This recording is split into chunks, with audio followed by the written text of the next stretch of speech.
Welcome to this lecture number 27 on this NPTEL course in fluid mechanics for chemical engineering undergraduate students. The topic of discussion is the application of differential mass and momentum balances to various simple flows, that is the solution of Navier-Stokes equations to various simple flow geometries such as flow in channels and pipes. In the last lecture, lecture number 26, we started the discussion on steady laminar flow in a pipe, and we will complete the discussion in this lecture. So, just to remind you, we were considering the so called pipe Poiseuille flow, okay, or the Hagen-Poiseuille flow.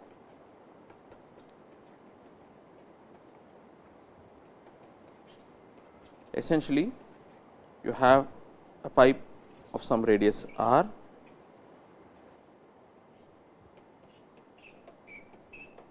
okay, and let r be the radius of the pipe, and let us say across the length of the pipe there is a pressure difference P 0 P L, P 0 is greater than P L, and we will define delta P as P 0 minus P L. Okay. So, due to this pressure difference across the ends of the pipe, there will be flow in the pipe, and we want to know, for example, what is the velocity distribution of the fluid in the pipe, as well as what is the, suppose if I want a given, suppose if I apply a given pressure drop, what is the flow rate, volumetric flow rate that will come out of this pipe for a given pressure drop. These are the questions of practical importance in many industrial applications. Okay. Now, before I proceed with this problem, first thing is to put a coordinate system, and I told you in the last lecture that the cylindrical polar coordinates is very convenient in this particular geometry. If you align the z coordinate along the axis of the pipe and r coordinate along the radial direction of the pipe. So, the theta coordinate of the cylindrical polar coordinate system is going around the axis. Okay.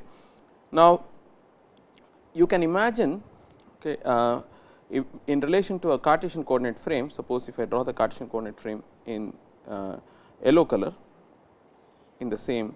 So, the z will be pointing in this direction. Okay. You can imagine the xy plane can be kept arbitrarily, can be oriented arbitrarily, but suppose the pipe is oriented horizontally in such a manner that gravity is acting perpendicular to the pipe. We can imagine placing the y coordinate in the direction opposite to gravity, okay, and therefore, that will automatically fix the x coordinate, because the once you fix the two coordinates, then the third coordinate is automatically fixed in a right angle in a orthogonal coordinate system. Okay. So, I am intentionally aligning y in the direction opposite to gravity. Of course, you could do it anyway, but just a matter of convenience. Okay. So, that is the Cartesian coordinate, but we are going to work with a cylindrical coordinate system. In a cylindrical coordinate system, okay, you are essentially interested right now in the variation in the xy plane, because things are independent of the z direction. Okay. So, essentially you are interested in the variation in the xy plane. Okay. So, the r coordinate vector will, so you can arbitrarily focus on any plane, and the r coordinate will simply be the distance from the center to the distance from the center along the radial direction of the pipe. Okay. Now, we will make the assumptions as usual. Okay. The key assumptions are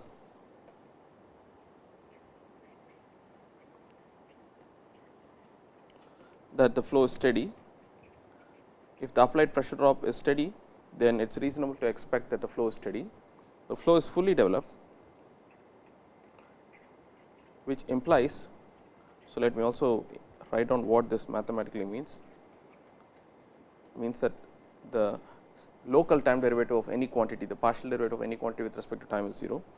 Flow is fully developed implies that there is no variation of the flow velocity. The flow velocity is in the z direction, because you are applying a pressure drop in the z direction. The fluid is going to flow in the z direction. Okay. So, there is no variation of the z velocity in the z direction.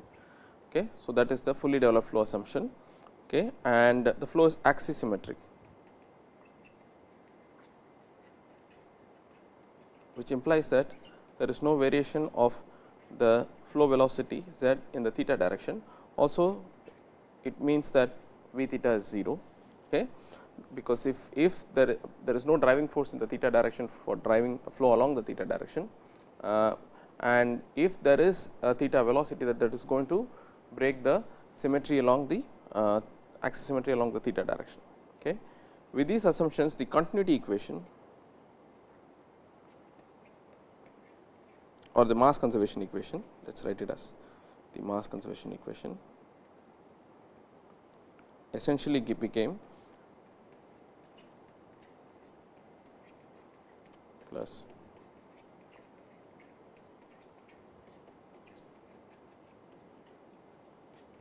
okay. So, there is no variation of z velocity in the z direction, there is no theta velocity, axis symmetry.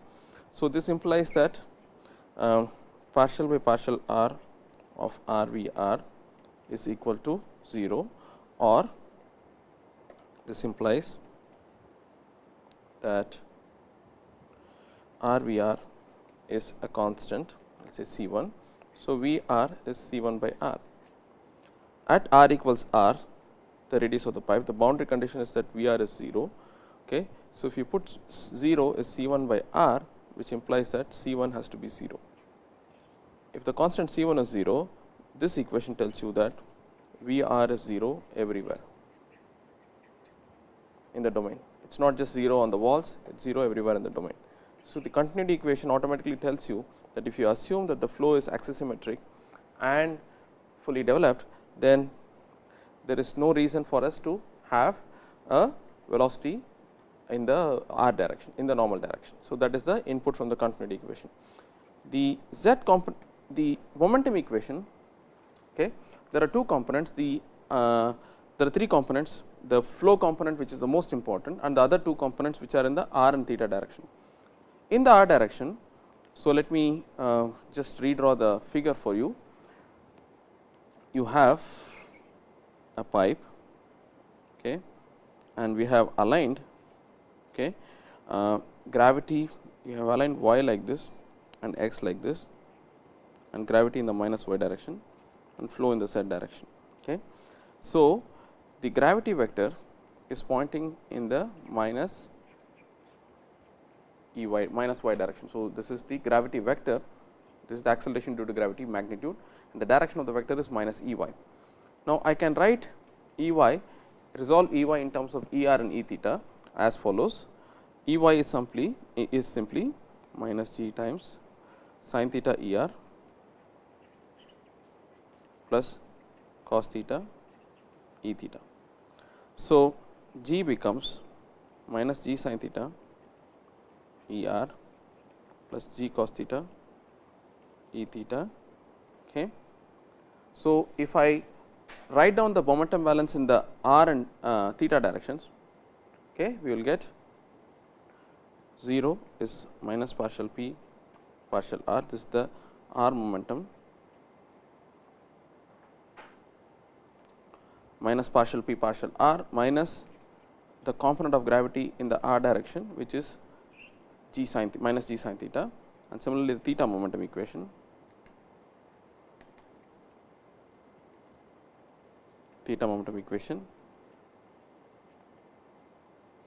is minus partial p 1 over r partial theta minus, okay, I think this is minus g cos theta,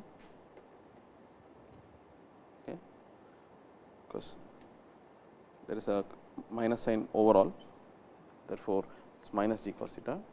So, it is minus rho g cos theta.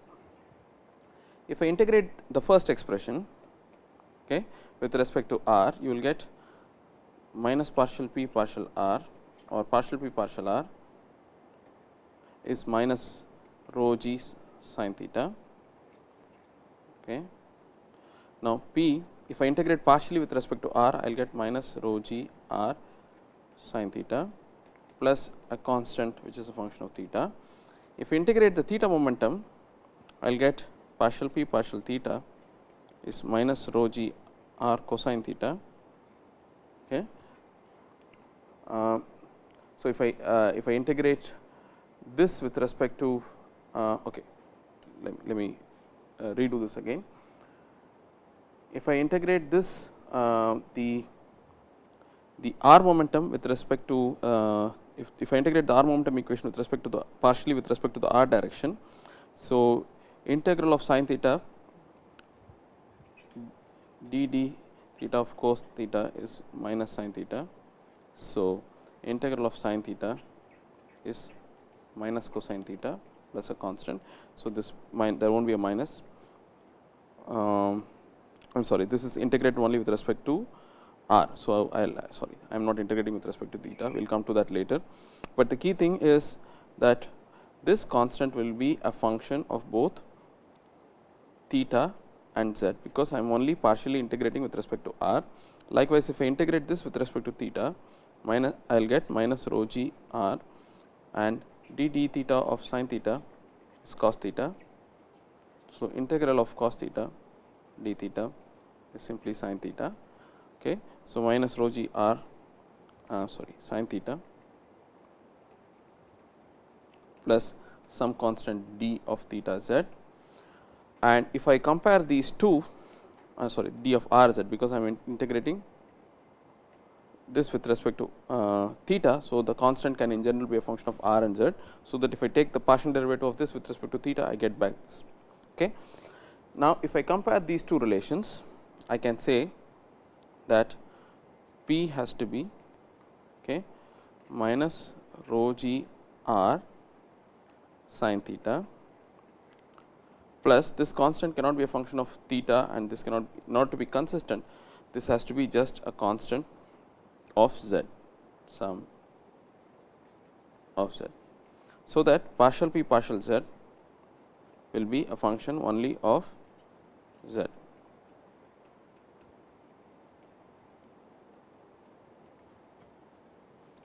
This is merely the hydrostatic, this is the hydrostatic variation of pressure in the y direction.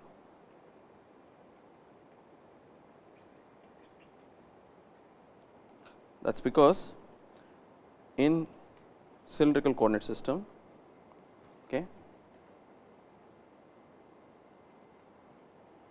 if I have r and theta, y is nothing but r sin theta. So, this is x, this is y. If I want to know what is this in terms of r, this is x is r cos theta, y is r sin theta. So, if I rewrite the pressure, pressure becomes minus r sin theta is y, rho g y plus E of z. This essentially means that since I have aligned the pipe in such a manner,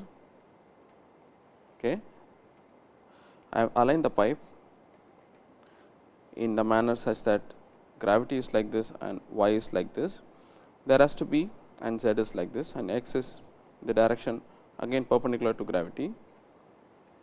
So, it is clear that there cannot be pressure variation, hydrostatic pressure variation in the x direction, it has to be only in the y direction, and that comes through from our analysis, that the pressure varies only along the y direction.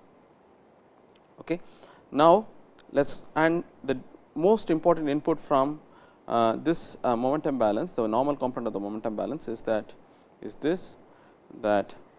the pressure gradient in the z direction is a function at most of z, it cannot be a function of r and theta. Now, let us go to the x momentum equation, or z momentum, the direction of flow is z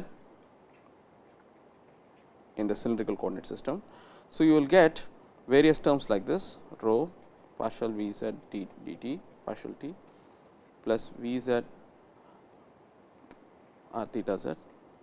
So, v r partial v z partial r plus v theta by r partial v z partial theta plus partial v z partial z is minus partial p partial z plus rho g z plus mu 1 over r partial r of r partial v z partial r plus 1 over r squared partial squared v z partial theta squared plus partial squared v z by partial z squared. Okay. This is the entire momentum equation in the z direction. Okay. Now, we will knock off terms. Steady flow means this is 0, there is no r component of velocity means this is 0, the axis symmetry means there is no theta variation, this is 0, fully developed means this is 0. So, again if we go in the right side of the momentum balance, there is no gravitational force along the flow direction, because gravity is oriented perpendicular. So, that is 0, and dp dz is of course present, and it can at most be a function of z. We have just seen it, seen this from the r component of the momentum balance function of z, and here axis symmetry means this is 0, fully developed means this is 0. So, essentially we are left with minus partial p partial z plus mu times 1 over r partial r of r partial v z partial r is 0.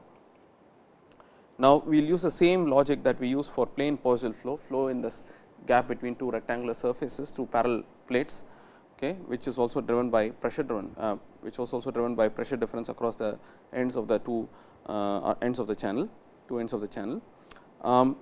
if this is a function only of z, only a function of z, and this is a function of r only, because v z can be a function only of r, it is independent of theta, it is independent of z. So, each has to be a constant. So, what is that constant? That constant, so minus partial p partial z is some constant, let us say f. Okay. So, p is minus f times z, okay, plus some other constant, let us say g. Okay. We can fix the constant by saying that p at 0, we can fix these two constants by saying that p at z equal to L is p at L, p at z equal to 0 is p at 0. We will find then that pressure, okay, is nothing but, so we will eliminate the two constants. So, p at 0 is g and p at L is minus f times L plus g. So, p at L is equal to minus f times L plus p 0. So, f is nothing but p 0 minus p L, okay, divided by L. Okay. So, pressure therefore becomes p is minus p 0 minus p L divided by L times z plus g is p 0 from this equation. Okay. Now, from our earlier definition, p 0 minus p L is delta p is greater than 0, because pressure in the entrance of the pipe is larger than the pressure at the exit of the pipe.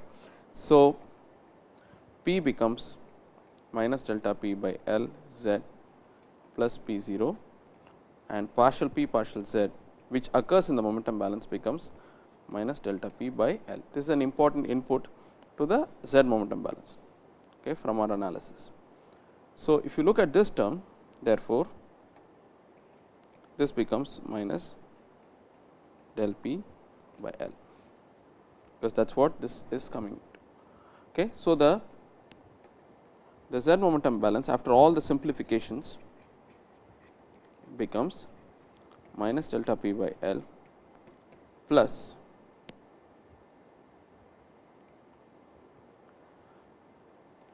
okay. So, you have p dp dz is minus delta p by L. So, minus of dp dz will become plus delta p by L. So, okay. So, you will have plus delta p by L plus mu 1 over r partial r of r partial V z partial r is 0. This is the z momentum equation. If I take this to the other side, I will get 1 over r partial r partial V z by partial r is equal to minus delta p by mu L. If I integrate this, if I take this r to the other side, I will get minus delta p by mu L r. If I integrate this once, I will get r partial V z by partial r is minus delta p by mu L r squared by 2 plus a constant C 1. I bring the r, this r to the denominator to the other side. Okay. If I do that, and then I will get, if I and then if I integrate the equation, I will get V z is minus delta p by mu L times r squared by 4 after integrating plus C 1. Once this r comes here, I will get 1 over r here and C 1 by r here, and this r will disappear here. Okay. So, I will get C 1 log r, because you are integrating 1 over r, which becomes log r plus C 2. Now, the boundary conditions to fix these two constants are the following, namely that V z at r equals capital R is 0, no slip condition, and V z is finite at r equals 0. At r equals 0, if I look at logarithmic natural logarithm of r as a function of r, okay, it goes to 0 at r equals 1, it increases, but for r less than 1, the natural logarithm keeps on going towards minus infinity as r tends to 0. So, log r has a property that it diverges to minus infinity slowly as r tends to 0. Now, if I want V z to be finite, okay, then I cannot have C 1, because if there is C 1, then V z will become infinitely large, logarithmically infinitely large as r goes to 0. So, C 1 has to be 0.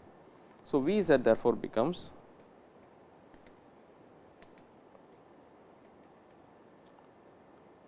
okay, V z therefore becomes minus delta p by mu L r squared by 4 plus C 2. Now, I can evaluate C 2 by saying that V z at r equals capital R is 0 is minus delta p by mu L capital R squared by 4 plus C 2. So, C 2 becomes delta p by mu L r squared by 4. So, V z of r is nothing but delta p by mu L r squared by 4 times 1 minus r squared by r squared. Okay. This is the final expression for the velocity profile in the pipe. Just as in the channel, the velocity profile is parabolic about the axis. Okay.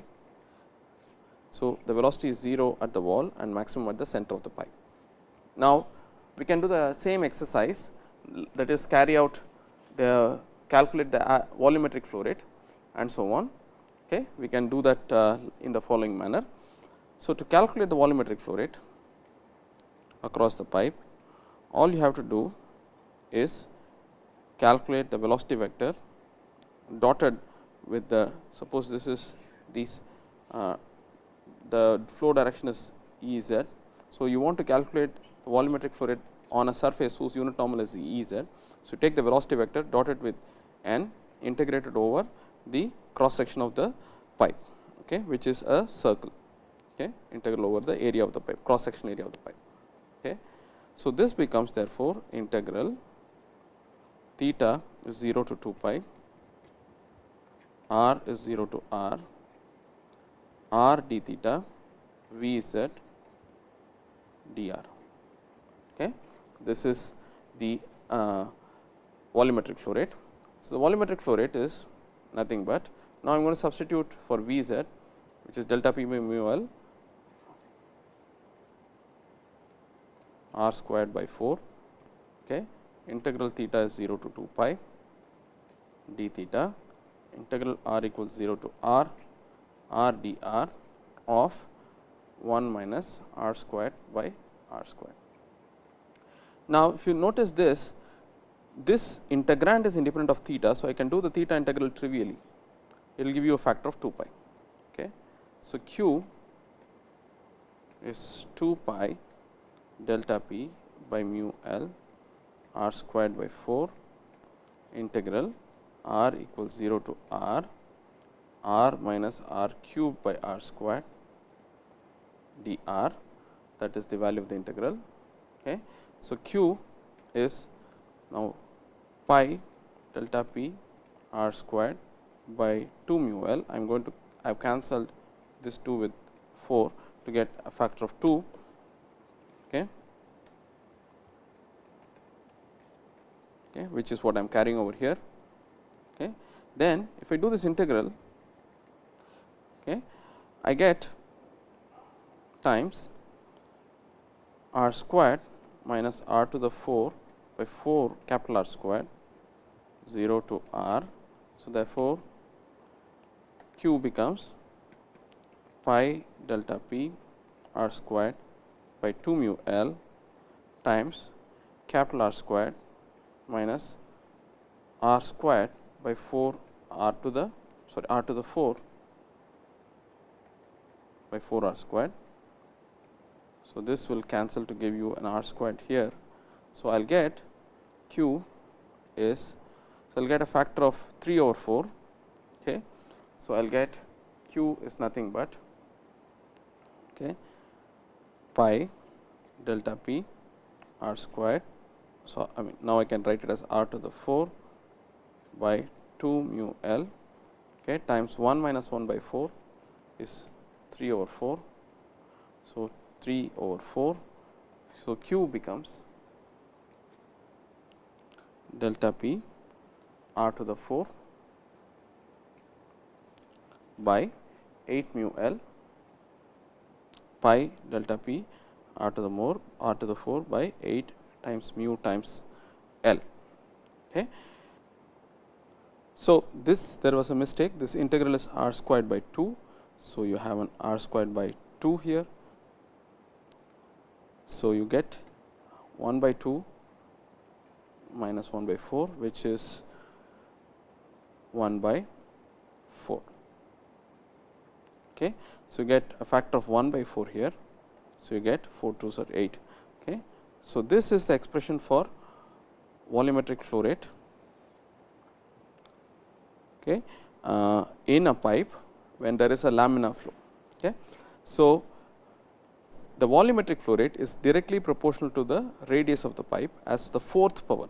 Okay. We can invert this relation, or before I do that, the volumetric flow rate is inversely proportional to the viscosity. That is, for a same pressure drop, suppose I write this expression in the following way: q is pi, which is a constant, delta p over L, which is the pressure drop per unit length across the pipe. Okay. Pi by 8 is a constant, to be precise. Then I can write as r to the 4 by mu. Okay. So, if I impose for a given pipe length, if I impose the same pressure difference across the length of the pipe, so delta p by L is a constant, then the flow rate increases with increase in the radius and it decreases with increase in viscosity, because it is difficult to push a liquid with higher viscosity, because it offers more resistance to flow. So, it is certainly inversely proportional to the viscosity.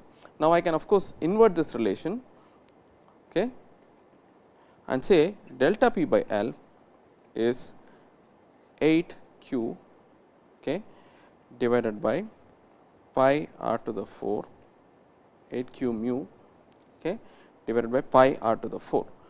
Okay. So, this implies that if I want to fix a given flow rate for a fixed volumetric flow rate, then the delta p by L, okay, it increases as you decrease the size of the pipe by radius as 1 over r to the 4, because if you want to reduce the pipe dimension, if everything is kept constant, that is, if I have the same fluid and if I want to pump the same fluid with the same flow rate, if you decrease the pipe by a factor of from r 1 to r 2, where r 2 is r 1 by 2, then delta p by L will increase by a factor of 1 over 2 to the 4, okay, that is 1 over 16. So, it will increase by a factor of 16 times when you decrease the pipe diameter by when you half the pipe diameter.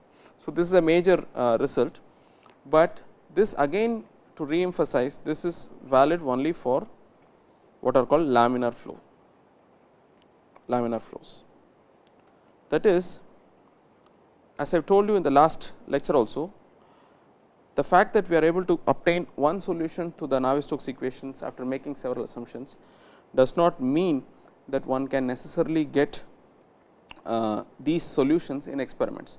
So, the way to check whether the solution is valid or not is to carry out experiments by making fluid flow with a given flow rate and measuring the pressure drop or vice versa, and checking whether the observed results for the measured pressure drop agrees with this predicted expression. If it does not, then that means that the assumptions that we have made while deriving this equation, deriving this expression, they are wrong. Okay. And it turns out that for pipe flow, we will see this in a little while later also. Okay. For pipe flow, okay, based on the Reynolds number,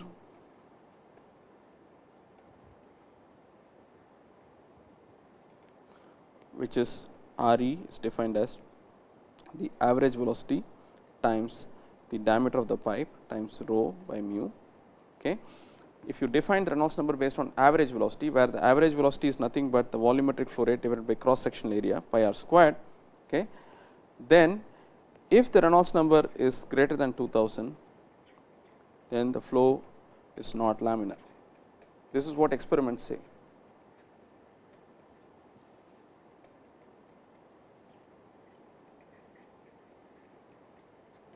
While if the Reynolds number is less than 2000, the flow is certainly laminar, and the above expression is valid. That is, this expression is valid for Reynolds number less than 2000, while it is not valid for Reynolds number greater than 2000. Okay. That is a serious limitation that we have to keep in mind, and for Reynolds number greater than 2000, the flow becomes turbulent. Okay.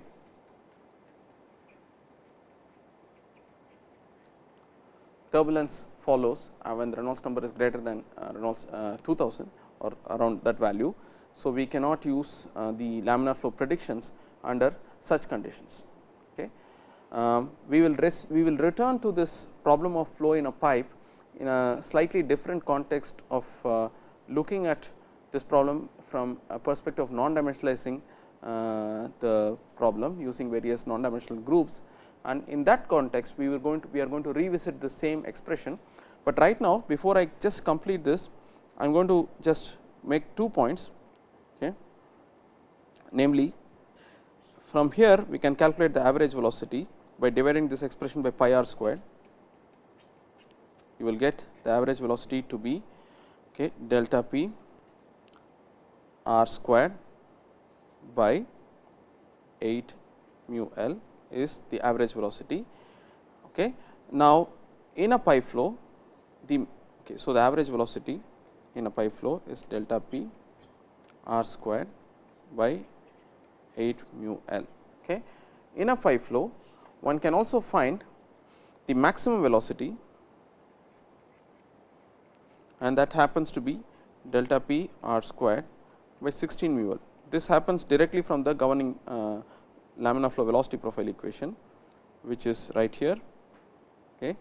If I write this in terms of average velocity, I will get, if I eliminate this, delta p r squared by 8 mu L. So, this becomes 2 v bar times 1 minus r squared by r squared. So, the maximum velocity occurs at the center of the pipe when small r is 0, is twice the average velocity. Okay. So, this is another important result which we already used in the context of kinetic energy correction factors in a pipe. Okay. So, V max, sorry, this should be 4 mu L. Okay. V max is twice V bar. Okay. This is an important result again which we used, which says that the flow velocity inside a pipe is highly non-uniform. The maximum velocity is twice the average velocity, and in the context of rectangular channel flows, we found that the maximum velocity is 3/2 times the average velocity. So, different velocity, different geometries have different relations for the maximum and average velocities, but all these go on to say that the flow is non-uniform, and therefore, the velocity profile will vary from a value of 0 at the wall to something maximum at the center, and how different is the maximum and the average, that depends from problem to problem. Okay. So, now we will return to this problem slightly later when we do dimensional analysis, and we will introduce the notion of friction factors, which are essentially pressure drops written in a non-dimensional way. But right now I am going to move to a slightly different problem, that is coating of a wire. Okay. So,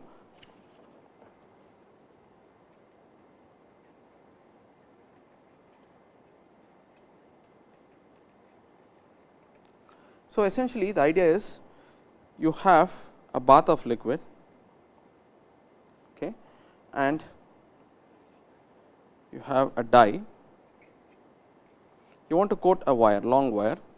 Okay, let us show the wire in a slightly different color. You want to coat a long wire. Okay.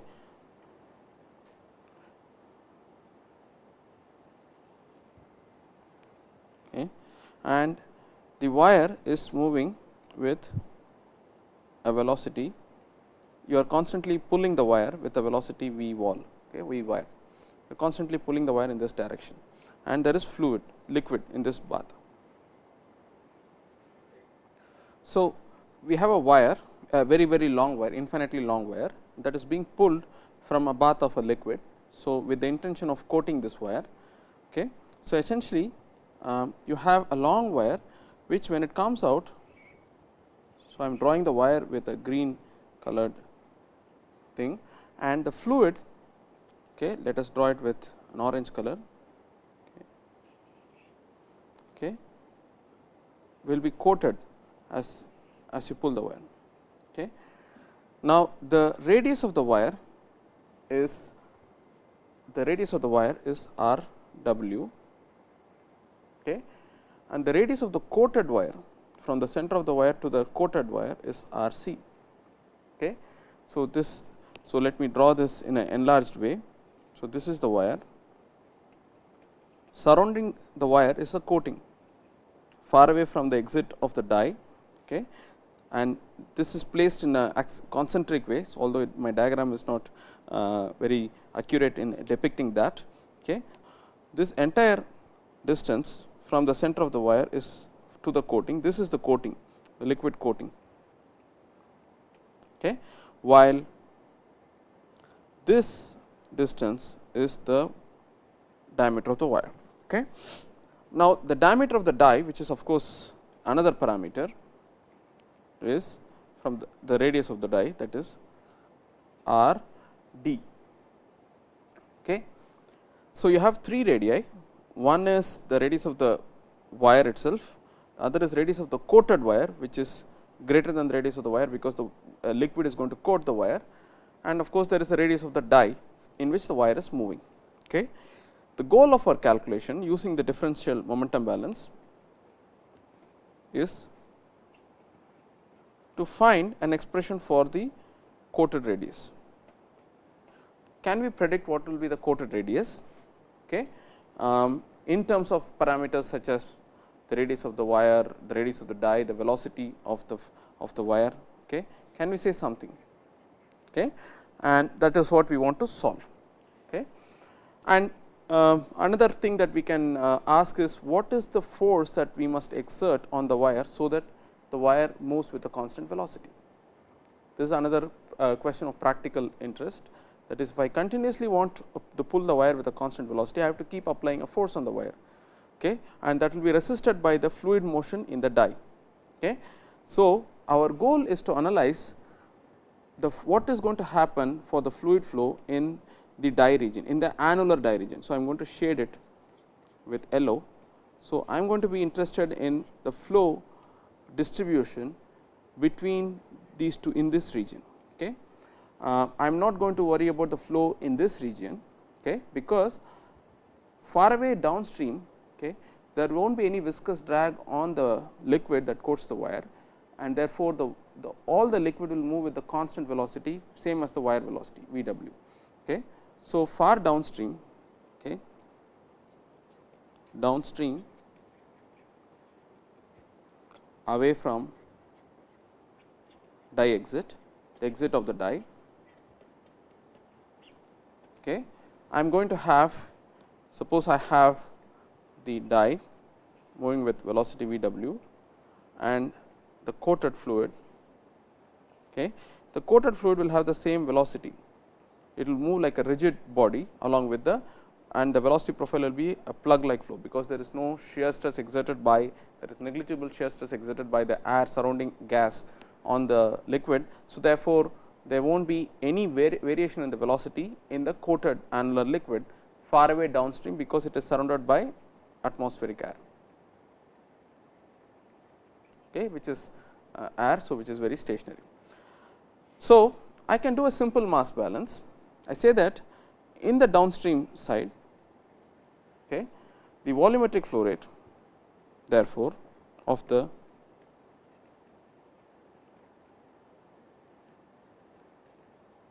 liquid, okay, is that Q is the area of cross section, okay, which is pi times R c squared minus R w squared times the velocity at which fluid is flowing, which is V w. Okay.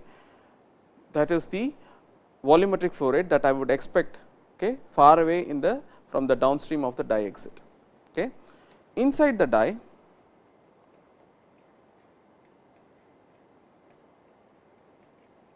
volumetric flow rate is nothing but, okay, integral R w to R d, R equals R w to R equals R d, theta 0 to 2 pi d theta, okay, times R dr times the velocity profile. Okay. So, in order to so our goal is to find a relation for R c. Our goal is to find what is the coated radius. So, the strategy for our solution is to equate at steady state the volumetric flow rate inside the die should be the same as the volumetric flow rate that comes out of the die far away in the downstream. So, at steady state mass conservation says that these two Q must be the same. Okay.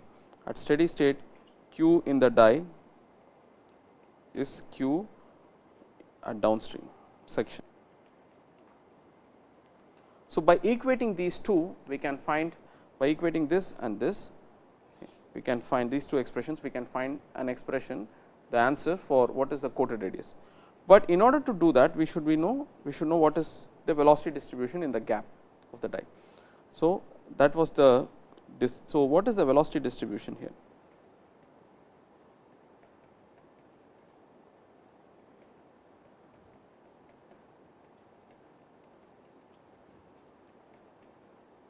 Okay. What is the velocity distribution? So, let us solve that problem first. It is very similar to what we did just now, that is for a pi flow, but there are some differences, that is the whole point of discussing this application.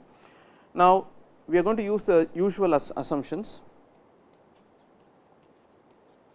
I am going to quickly state them, because we have been explaining the motivation behind these assumptions in fair detail in the last two lectures, in the last two problems, that is. So, the only velocity is V z, okay. The flow is steady, fully developed and axisymmetric, same as before.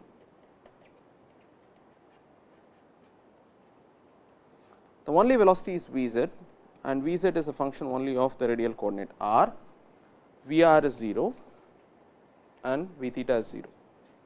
Okay. So, the z component of the momentum balance will imply 0 is, and if you align. So, let us write all the 3 terms first, and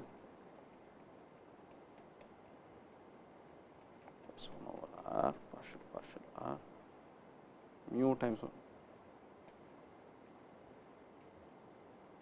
If you align your die perpendicular to the gravity direction, then G z is 0, and since there is no pressure drop that drives the flow in the die, it is merely the flow in the die is merely driven by the fact that the wire is being pulled at a constant velocity. This is 0. So, the momentum balance simply becomes mu times 1 over r partial r of r partial v z partial r is 0. Since mu is a constant, that does not matter. This implies that r partial v z by partial r is some constant, okay, or v z of r is C 1 by r, or d v z d r C 1 by r, or v z of r is C 1 log r plus C 2. Now, the two constants are determined by two boundary conditions. Okay.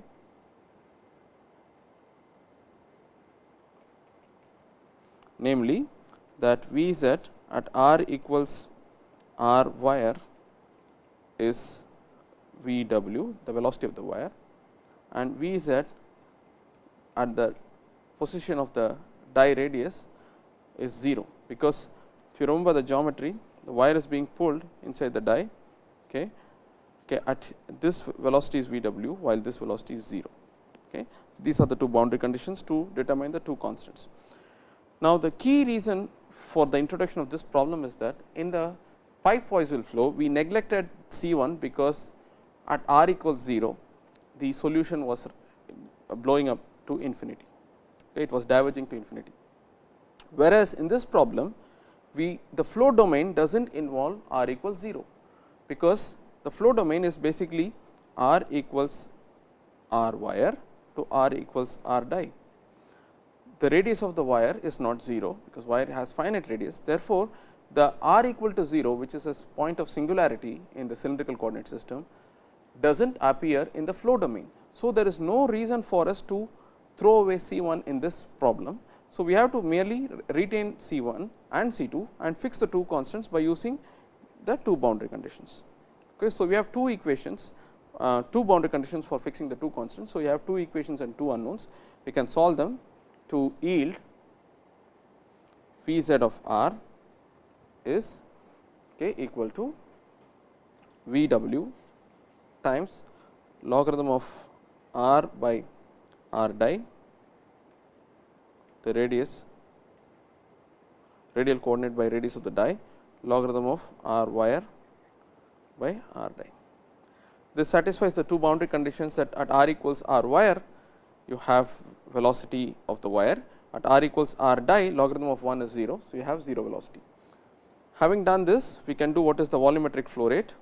The volumetric flow rate is simply 2 pi, which is the answer from the theta integral, r equals r wire to r die, okay, r times V z of r, which is log of V w, which I can pull, log of r by r d by log of r w by r d. Okay. Once I do the integration, okay. So, in order to do this integration, we have to know that integral of x ln x dx, because it is of that form, is x squared ln x by 2 minus x squared by 4. Okay. This is the only, this is obtained by integrating by parts by using the u dv kind of rule. Okay. We can use x ln x as u and x dx as, can write it as d of x squared by 2. So, this can be written as ln x d of x squared by 2, and integral of u dv is u v minus integral v du. So, u v x squared by 2 ln x minus integral v du, v is x squared by 2, d dx of ln x is 1 over x dx. Okay.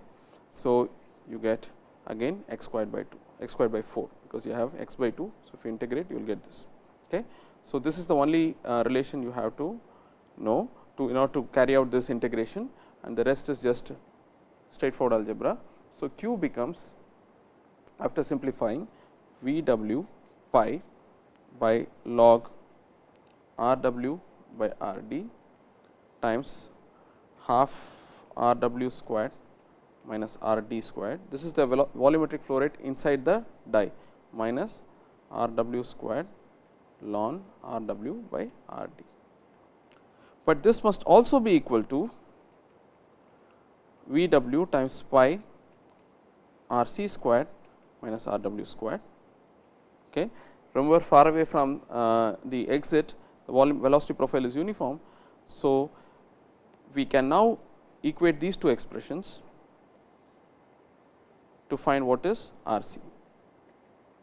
Okay. So, R c will then become, after cancelling a few terms here, half r d squared, radius of die squared minus radius of y squared, y squared, divided by logarithm r d by r w, everything raised to the power half. Okay, to the power half. So, this is the radius of the coating in terms of all the other parameters in the problem. Very interestingly, there is no velocity here, the radius of the coating is independent of velocity of the wire and the viscosity of the fluid through which it is flowing. Okay. And so, it is a function only of the wire and die dimensions, it is independent of the velocity of the wire and the viscosity of the fluid. Okay. Now, another byproduct of this calculation is the shear stress calculation. So, if you want to know what is the force required to pull the wire,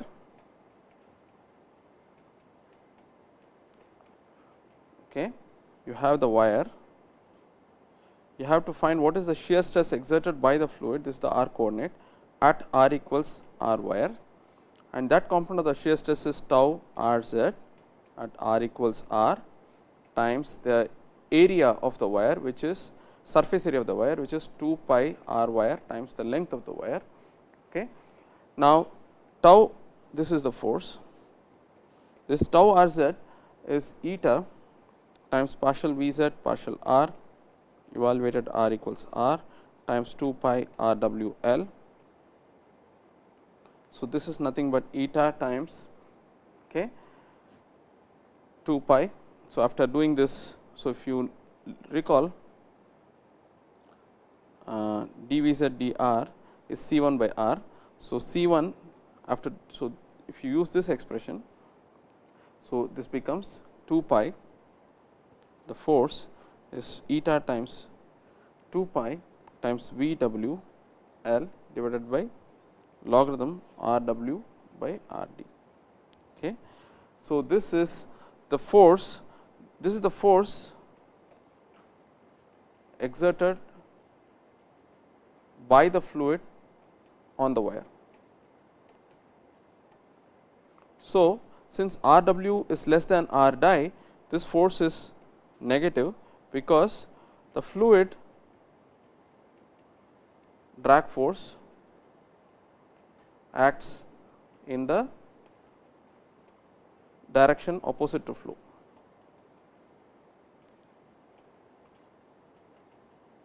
Opposite to wire motion.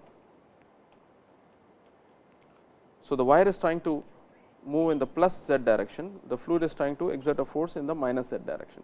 So, in order to make the wire move at a constant velocity, you have to apply force to be exerted on the wire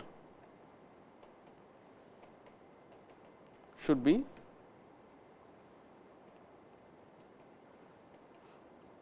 minus of that